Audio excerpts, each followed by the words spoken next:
নমস্কার দর্শক বন্ধুরা, এই মুহূর্তের 5টি সবথেকে গুরুত্বপূর্ণ খবর আপনাদের সামনে তুলে ধরতে চলেছি। তাই দেরি না করে চলুন শুরু করা যাক মূল ভিডিওটি। 1 নম্বর, সই জাল কাণ্ডে রবিবার দ্বিতীয়বার সিআইডি দপ্তরে হাজিরা দিয়েছিলেন তৃণমূলের সাধারণ সম্পাদক অভিষেক বন্দ্যোপাধ্যায়। স্বাভাবিকভাবেই একাধিক প্রশ্নের সম্মুখীন হতে হয়েছে তাকে। সূত্রের খবর, বারবার বয়ান বদল করেছেন অভিষেক। বেলেঘাটার বিধায়ক কুণাল ঘোষের মুখোমুখি বসিয়ে জেরা করা হলে সাংসদের বয়ানে একাধিক অসঙ্গতি মিলেছে। অর্থাৎ এই দিনের ম্যারাথন জেরায় তদন্তকারী সংস্থার আধিকারিকেরা একেবারেই সন্তুষ্ট নন। ফলত তারা ফের তৃণমূল সাংসদকে ডাকার পরিকল্পনা করেছেন বলেই সূত্রের খবর। সই জাল কাণ্ডে দীর্ঘদিন ধরেই সিআইডি স্ক্যানারে অভিষেক বন্দ্যোপাধ্যায় পরপর 3বার তলব এড়িয়ে যান বিভিন্ন রকম অজুহাত দেখিয়ে। অবশেষে হাইকোর্টের ধমক খেয়ে তদন্তে সহযোগিতা করতে এক প্রকার বাধ্য হন। যদিও হাইকোর্টের রক্ষা কবচ নিয়ে তবেই ভবানী ভবনে গিয়েছিলেন অভিষেক। জানা গিয়েছে, প্রথম দিনের জিজ্ঞাসাবাদে একাধিক প্রশ্নের জবাব জানি না বলে এড়িয়ে গিয়েছিলেন। রবিবার দ্বিতীয় দফায় 8.5 ঘন্টা জিজ্ঞাসাবাদ করা হয় তাকে। এই দিন সই জাল কাণ্ডের তদন্তে তলব করা হয়েছিল কুণাল ঘোষকেও। দুজনকেই আলাদা করে প্রশ্ন করা হয়েছিল। পরবর্তীতে বেশ কিছুক্ষণ তাদের মুখোমুখি বসিয়ে জিজ্ঞাসাবাদ করা হয়। সূত্র মারফত জানা যাচ্ছে, প্রথমে অভিষেক যা উত্তর দিয়েছেন কুণাল ঘোষের উপস্থিতিতে তা বদলে ফেলেছেন। এমনটা ঘটেছে 4-5টি প্রশ্নের ক্ষেত্রে। পরবর্তীতে আধিকারিকরা তাকে বয়ান বদল নিয়ে প্রশ্ন করলে কোনো সদুত্তর দিতে পারেননি। অভিষেকের এই বারবার বয়ান বদলে অসন্তুষ্ট সিআইডির আধিকারিকেরা। সূত্রের খবর, সই জাল কাণ্ডে জট খুলতে ফের অভিষেককে তলব করতে চলেছে রাজ্যের তদন্তকারী সংস্থা, যদিও কবে সেটা এখনও জানা যায়নি। উল্লেখ্য, এই মুহূর্তে একাধিক মামলার চাপে নাস্তানুবুদ অবস্থা অভিষেকের। বলতে গেলে মোটের ওপর 6টি মামলায় অভিষেক বন্দ্যোপাধ্যায় একেবারে চিন্তিত রয়েছে। আজকে অর্থাৎ সোমবার নিয়োগ দুর্নীতি মামলায় ইডির দপ্তরে হাজিরা। মঙ্গলবার অর্থাৎ আগামীকাল ডিজে মন্তব্য মামলায় ফের সিআইডি দপ্তরে হাজিরা দেওয়ার কথা অভিষেকের। তবে শুধু সই জাল কাণ্ড, ডিজে মন্তব্য বা নিয়োগ দুর্নীতি নয়, এই মুহূর্তে অভিষেকের বিরুদ্ধে কার্যত মামলার পাহাড়। কয়লা পাচারে দীর্ঘদিন ধরেই অভিযুক্ত তিনি। শনিবার আমফানের ত্রাণে 250 কোটি দুর্নীতির অভিযোগে অভিষেকের বিরুদ্ধে এফআইআর দায়ের হয়েছে। আর অমিত শাহের বিরুদ্ধে বিতর্কিত মন্তব্য করায় এফআইআর হয়েছে শিলিগুড়ি থানায়। দেখার বিষয় যে সিআইডি সবকটা তদন্ত করে কিনা এবং পরবর্তীতে অভিষেক বন্দ্যোপাধ্যায়কে কোন কোন মামলায় কবে ডাকা হয় সেই দিকেই নজর গোটা বাংলার মানুষের। চলে আসি পরের গুরুত্বপূর্ণ খবরে। বিগত তৃণমূল সরকারের জামানায় মদ পরিবহন এবং সরবরাহের অছিলায় খুচরো ব্যবসায়ীদের কাছ থেকে প্রায় 300 কোটি টাকা হাতিয়ে নেওয়া হয়েছে। এমনই মারাত্মক অভিযোগ তুললেন পশ্চিমবঙ্গের মদ ব্যবসায়ীরা। সংবাদ সংস্থা পিটিআইয়ের একটি প্রতিবেদন অনুযায়ী 2022 থেকে 2025 সালের মধ্যে প্রভাবশালী রাজনৈতিক ব্যক্তিদের মদতেই এই বিপুল অঙ্কের অর্থ আদায় করা হয়েছে। এবার এই গোটা দুর্নীতির পুঙ্খানুপুঙ্খ তদন্ত চেয়ে বর্তমানে শুভেন্দু অধিকারী সরকারের আবগারি দপ্তরের দ্বারস্থ হয়েছেন ক্ষুব্ধ ব্যবসায়ীরা।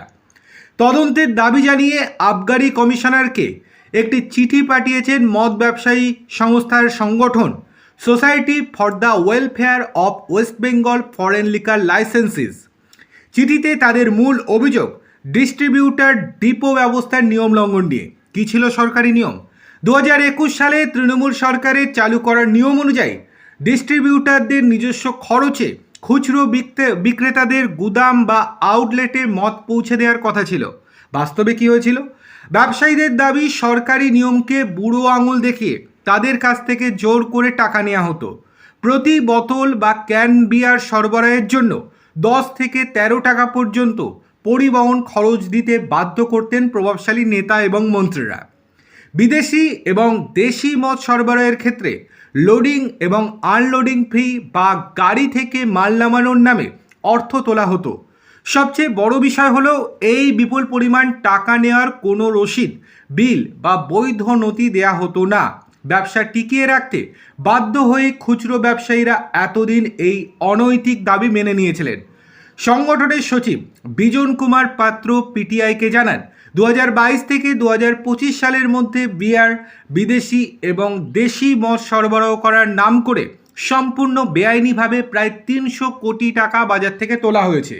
সরকারি রাজস্ব দেওয়ার পরেও রাজনৈতিক প্রভাবশালীদের পকেটে এই টাকা ঢালতে হয়েছে। দেখার বিষয় শুভেন্দু সরকার এবার কোনো কড়া অ্যাকশন নেয় কিনা, কেননা গত 4-5 দিন আগে এই নিয়ে আমরা একটা বিস্তারিত রিপোর্ট আপনাদের সামনে তুলে ধরেছিলাম। চলে আসি পরের খবরে।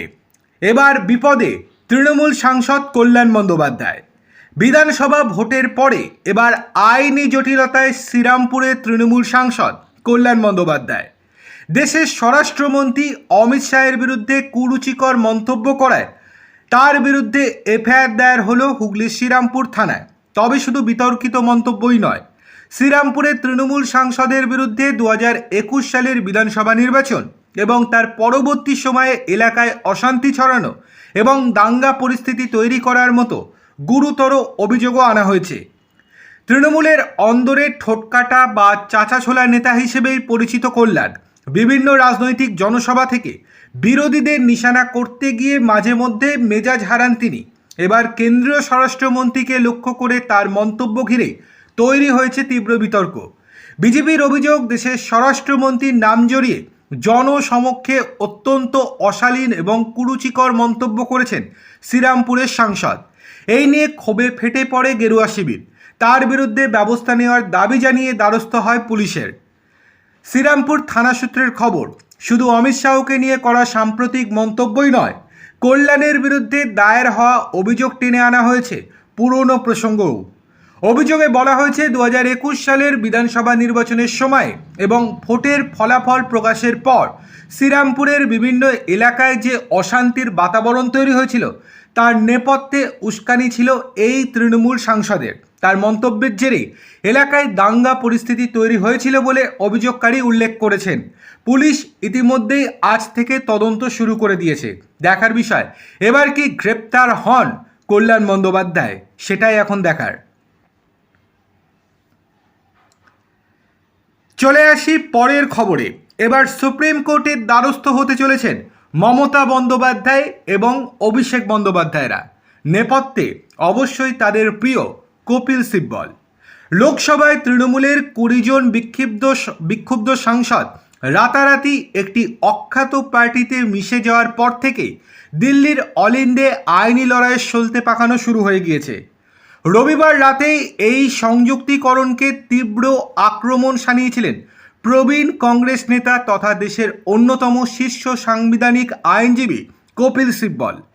সোশ্যাল মিডিয়ায় সরাসরি ক্ষোভ উগড়ে দিয়ে গোটা ঘটনাটিকে ভারতীয় গণতন্ত্রের ইতিহাসে এক চরম রসিকতা বলে দাগিয়ে দিয়েছেন তিনি।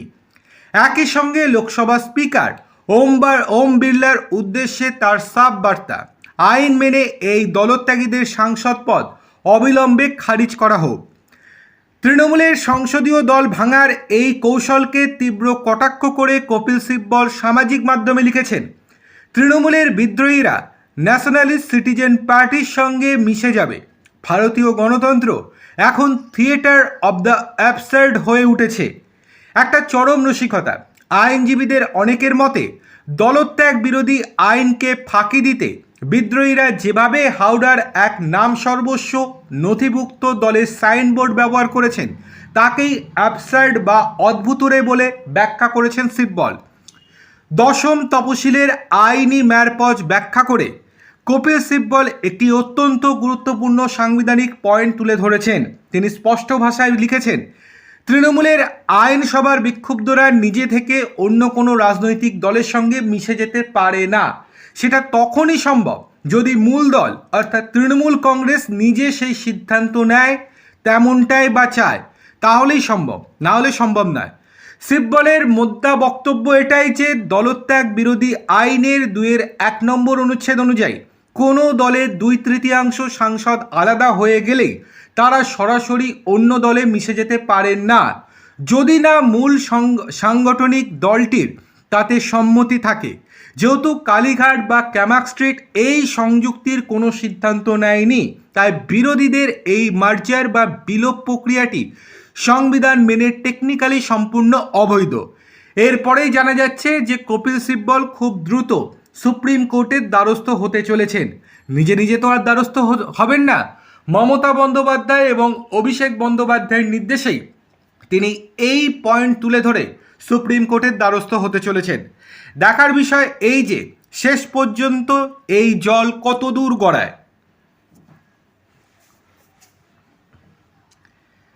চলে আসি পরের খবরে। তৃণমূল কংগ্রেসের অন্দরে চলা নজিরবিহীন বিদ্রোহ ও ভাঙনের আবহে এবার সম্পূর্ণ ভিন্ন এক ফ্রন্ট থেকে বড় ধাক্কা খেলেন তৃণমূল সুপ্রিমো মমতা বন্দ্যোপাধ্যায়। লোকসভায় বিক্ষুব্ধ সাংসদদের নেতৃত্ব দেওয়া বারাসাতের সাংসদ কাকলি ঘোষ দস্তিদারের চিকিৎসক পুত্র ডক্টর বৈদ্যনাথ ঘোষ দস্তিদার এবার খোদ মমতা বন্দ্যোপাধ্যায় সহ তৃণমূলের একাধিক শীর্ষ নেতার বিরুদ্ধে আইনি পদক্ষেপের সিদ্ধান্ত নিয়েছেন। সম্প্রতি তৃণমূল শিবিরের পক্ষ থেকে তার রাজনৈতিক উচ্চাকাঙ্ক্ষা এবং ব্যক্তিগত জীবন নিয়ে করা বেশ কিছু বিতর্কিত মন্তব্যের পরিপ্রেক্ষিতেই তিনি এই আইনি লড়াইয়ের পথ বেছে নিয়েছেন। এই ঘটনায় তৃণমূলের অন্দরের কোন্দল এখন রাজনৈতিক অলিন্দ পেরিয়ে আদালতের দোরগোড়ায় পৌঁছে গেল। পেশায় মনোরোগ বিশেষজ্ঞ ডক্টর বৈদ্যনাথ ঘোষ দস্তিদার মমতা বন্দ্যোপাধ্যায়, কল্যাণ বন্দ্যোপাধ্যায়, সৌগত রায়, মহুয়া মৈত্রেরকে উদ্দেশ্য করে একটি চিঠি পাঠিয়েছেন। তার দাবি, সম্প্রতি তৃণমূলের এই শীর্ষ নেতারা দাবি করেছিলেন যে তিনি বারাসাত বিধানসভা কেন্দ্র থেকে নির্বাচনের টিকিট চেয়েছিলেন, যা সম্পূর্ণ মিথ্যা ও ভিত্তিহীন। এই দাবিকে সম্পূর্ণ অসত্য এবং আপত্তিকর বলে তীব্র ক্ষোভ প্রকাশ করেছেন কাকলিপুত্র। তিনি স্পষ্ট জানিয়েছেন, আগামী সোমবারই এই 5 নেতার কাছে আইনি নোটিশ পাঠানো হবে। ইতিমধ্যে তাদের কাছে সেই নোটিশ পাঠিয়েও দেওয়া হয়েছে। তাদেরকে প্রকাশ্যে ক্ষমা চাইতে হবে। যদি একদিনের মধ্যে ক্ষমা না চান তাহলে তাদের বিরুদ্ধে কলকাতা হাইকোর্টে দ্বারস্থ হবেন তিনি। তাদের বিরুদ্ধে মানহানির মামলা করা হবে।